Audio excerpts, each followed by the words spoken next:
Good morning, જય Shri Krishna, welcome to our new blog. આજે છે શુક્રવાર ને કામ પતાવીને ફ્રી થયા. કાલે તો બહુ જ વાવાઝોડું હતું. વરસાદ તો એટલો બધો નહોતો અહીંયા, પણ વાવાઝોડું બહુ જ હતું. એટલે આજે પણ એટલી બધી ડસ્ટ આવી હતી. એટલે બધું સાફ કરીને પોતા મારીને બધું મસ્ત પેક કરીને બેઠી છું. લંચમાં આજે બનાવ્યું છે ભીંડાનું શાક. ભીંડાનું શાક, છોકરાઓ માટે રોટલી બનશે અને અમારા માટે રોટલા બનશે. આજનું અમારું લંચ ફિક્સ છે. ચલો હવે છે ને, આજે તો પપ્પા ગયા છે બહાર, એટલે રાહીને શ્લોકને લેવા મારે જવાનું છે સ્કૂલે. 11:15 થઈ ગયા છે, એટલે હવે હું સ્કૂલે લેવા જઈશ. હું કરતી હતી વિડીયોનું એડિટિંગ કરી રહી હતી. હવે 5-10 મિનિટમાં મારે લેવા જવાનું છે. નહીં તો મારે આજે છે ને રાહીલ પેપર બનાવવું હતું. એકાદો સબ્જેક્ટ પતાવી દઉં ને તો જલ્દી પૂરું થાય, તો પછી હું એને લઈને બેસી શકું રિવિઝન માટે. એવું છે પેપર, કેમ કે હું લખું ને તો મને ખબર હોય કે શું આવવાનું છે. તો પછી રોજ થોડી ટેસ્ટ લઉં. અને આજે પેપર બનાવું નહીં તો એને એક્ઝામના આગલા દિવસે ઘરે લખાવું, એટલે બીજા દિવસે સ્કૂલમાં એને લખવામાં બહુ ઇઝી પડે. જો તમારે આવી રીતે છોકરાઓ ઘરમાં નાના હોય, પણ તમે જાતે ભણાવતા હોય, ટ્યુશનમાં ના મૂકતા હોય, તો આવી રીતે કરો ને તો છોકરાઓને ભણાવવાનું બહુ ઇઝી રહે છે. કે આપણને ખબર હોય ને કે શું પૂછાવાનું છે. પેપર સ્ટાઇલ આવી ગઈ છે અને એ લોકો પ્રેક્ટિસ વર્ક કંઈ આપે છે. એટલે ઘરે રોજ એક સાથે બધું કરે ને તો છોકરાઓને યાદ ન રહે. એટલે રોજ ઘરે છે ને રોજ થોડું આપવાનું ટેસ્ટ માટે, એટલે એ ક્લિયર થતું જાય. અને એમાં જે ન આવડતું હોય એ શીખવાડી દેવાનું. પછી બીજા દિવસે ફરીથી એની ટેસ્ટ લેવાની, એટલે ક્લિયર થઈ જાય. એટલે એક્ઝામના છેલ્લા દિવસે જ્યારે એક્ઝામમાં હોય ને એના આગલા દિવસે આખું પેપર બનાવીને આપી દો એને, એ બધું આન્સર કરી દે. તો એમાં 1-2-3 જે કાંઈ ભૂલ હોય ને એ કરાવી દો એટલે થઈ જાય. જે ટ્યુશનની જરૂર નથી પડી, તો અત્યાર સુધી તો ચાલે છે. હવે જોઈએ નેક્સ્ટ યર બુક્સ આવે પછી ખબર પડે કેવો છે સિલેબસ, તો પછી આપણે એને કરાવી શકીએ છીએ કે નહીં, એના ઉપર ડિપેન્ડ છે. ચલો છોકરાઓને લેવા જઈશ, 5-1 મિનિટમાં નીકળું. મમ્મી અમારે ફોન આવી ગયો લાગે છે એમના એકાદા બેનનો. મમ્મી રૂમમાં વાત કરે છે ફોનમાં. કાલના વાવાઝોડાની વાતો કરે છે કે કેવું હતું વરસાદ આ તે. ગામડે બધે વરસાદ એવો હતો અને વાવાઝોડું હતું, એટલે શું બધું પાકને એને નુકસાન થયું હોય. માસીને એમને છે ખેતીવાડીને, એટલે એમ વાત કરતા હશે. એવું છે આ વખતે તો કેરી બહુ બધી ખરી ગઈ હશે વાવાઝોડામાં. જય શ્રી કૃષ્ણ મમ્મી. જય શ્રી કૃષ્ણ. કોનો ફોન હતો? અસ્મિતાબેન. અસ્મિતાબેન. તો મને એમ કે માસીનો કે કોકનો હશે. અસ્મિતાબેન જાત્રા કરવા ગયા છે ને? હા, બસમાં હતા. તો રાહીને શ્લોકને લઈ આવી સ્કૂલેથી. અને હવે હું મમ્મી જમવા બેસી જઈએ છીએ. પપ્પા તો આજે નથી, બહાર ગયા છે એટલે. અને આજે જો અમારું લંચ રેડી છે. ભીંડાનું શાક, રોટલા, અને અહીંયા મેં છે ને ચણા પડ્યા હતા ને બાફેલા, એમાં કાચી કેરી, ડુંગળી અને ટમેટાં નાખીને સલાડ બનાવ્યું છે. મને આવું બહુ મજા આવે. ચણા ન હોય ને તો ડુંગળી, ટમેટાં, કેરી, ડુંગળી એવું મને બહુ મજા આવે. અને અહીંયા મમ્મીએ બનાવ્યો છે તુરિયાનો સંભારો. નહીં મમ્મી? તુરિયા અને મરચાંનો સંભારો. અને છાશ તો હવે આપણે હોય જ ગરમીમાં પહેલાં તો એમ જ થાય કે છાશ જ પી લઈએ. અને આજે છોકરાને લેવા ગઈ ને તો આમ તડકો છે, ઊભા હોય ને તો આમ તડકો લાગે, પણ પવન આવે ને તો એવો ઠંડો લાગે, કેમ કે કાલે વરસાદ આવ્યો હતો ને, એટલે એમ ઠંડો પવન આવે, પણ આમ તડકો એ ફૂલ જ છે આજે તો. એવું છે. ચલો હવે લંચ કરી લઈએ. પણ આજે હવે તડકો પડશે એટલે પછી હવે એવું ઠંડુ ન લાગે. અત્યારે તો એવું મસ્ત ઠંડો પવન લાગે છે ને. હજી 2-3 દિવસ છે, જોઈએ હવે. જો સાંજ પડી ગઈ છે અને ક્યારની એ જ વિચારું છું કે હું ડિનરમાં શું બનાવીશ. કંઈ મગજમાં જ નથી આવતું કે શું બનાવવું આજે. અને બનાવતી હતી રાહીનું પેપર.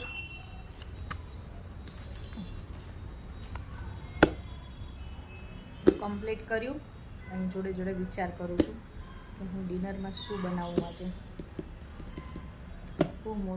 બહુ મોટું હેડેક છે.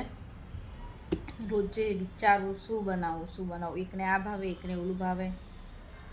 અને મારે કેવું નહીં, બધા શાક ભાવે એવું નથી. અને પાછા જમે રાત્રે એક જ ટાઈમ, એટલે હું એવું વિચારું કે રાત્રે તો એમને ભાવતું હોય ને એવું જ કંઈક બનાવું. કેમ કે બપોરે તો રોજ નથી જમતા, ક્યારેક આયા હોય ને તો જ જમે.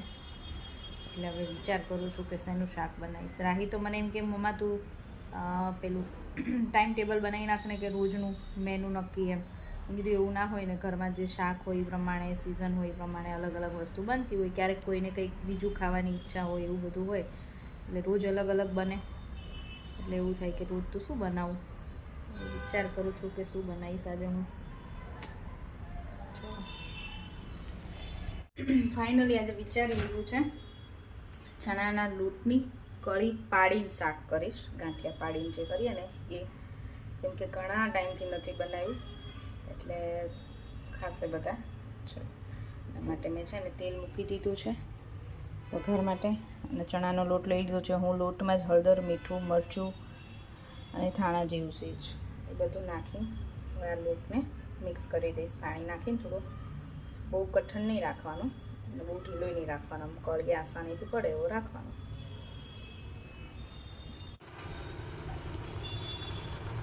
જો અમારું કળીનું શાક રેડી છે.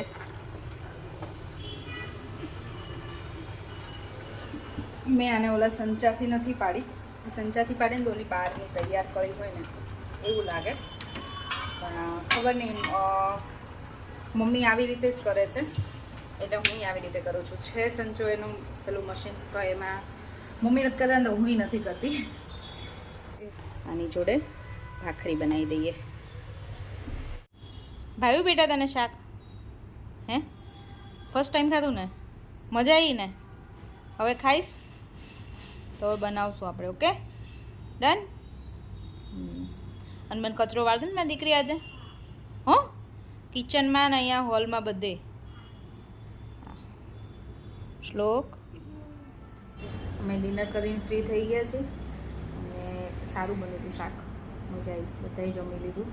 રાત તો અમારા બે ગટ્ટી હવે ખાધું, નકર આવા શાક એ લોકો જલ્દી ખાતા નથી. હવે મોટા થયા ને એટલે એવું જોઈએ, જેમ મોટા થાય ને એમ પછી જે ન ખાતા હોય ને એ બધું ખાતા થઈ જાય ધીરે ધીરે. અને હું બહુ માથાકૂટ ના કરું, કહું મારી રીતે સમજાવું. હા, એ તો ઠીક છે ને, તો ભાઈ આજ નહીં તો કાલ ખાવાના જ છે. આજ તો ખાધું તું બંને હે ને શ્લોકુ? હે ગટિયા, તને ભાવ્યું ને બેટા? સાચું? તો જ બે રોટલી ખાધી હોય ને દીકુડે. હવે શું કરવાનું છે? આજ તો બપોર સૂતો નથી, સૂઈ જવાનું છે. કેમ? કાલે છુટ્ટી છે? ઓહ, શેની છુટ્ટી છે? હે, ઈદની છુટ્ટી છે? આ મારો ગટ્યો છે ને શાંતિથી બેઠો જ ન હોય, કુદાકા જ મારતો હોય નકરો, હે ને? મને તો એવું લાગે તને ઊંઘ આવે છે. આવે છે ઊંઘ? હે, તો સૂઈ જા ને. સૂઈ જાઉં છે?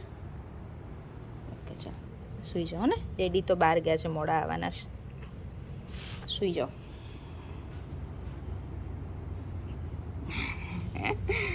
નોટ શ્લોકને અમારે સૂતે વાર ન લાગે હો. એ હજી વાતો કરતો હોય આવી રીતે, અને એક જ મિનિટમાં, 1 મિનિટ નહીં એમ 2 સેકન્ડમાં સૂઈ જઈએ. એમ ખાલી મને કરે એમ કે મમ્મી મારી બાજુમાં આવીને સૂઈ જા ને. હજી હું તો હા પાડું ને ત્યાં તો ભાઈ સૂઈ ગયા હોય. હું એમ કહું ને ખાલી કે હા હું આવું છું, ત્યાં ત્યાં ઊંઘી આવી ગઈ હોય. અને એમ અમારી રાહી કોઈ વાતે સૂવે નહીં. નાની હતી ત્યારથી એવી છે ને કોઈ વાતે ઊંઘ જ ના આવે. અને હજી મોટી થઈને તો એવી જ છે. એ મારા જેવી છે ને, જલ્દી ઊંઘ ના આવે. અગત્ય શું છે? જો હવે થોડી વાર નીચે ગયા હતા આટો મારવા, વોક કરવા. રાહીને શ્લોક રમવા ગયા હતા. હું તો પછી આવતી રહી હતી ઘરે. રાહીએ મને કચરો વાળી દીધો સરસ, અને એમાં શ્લોકભાઈ લાડવો ખાધો. પડી ગયો ને તો જો એને નાક ઉપર વાગ્યું છે, અને પગે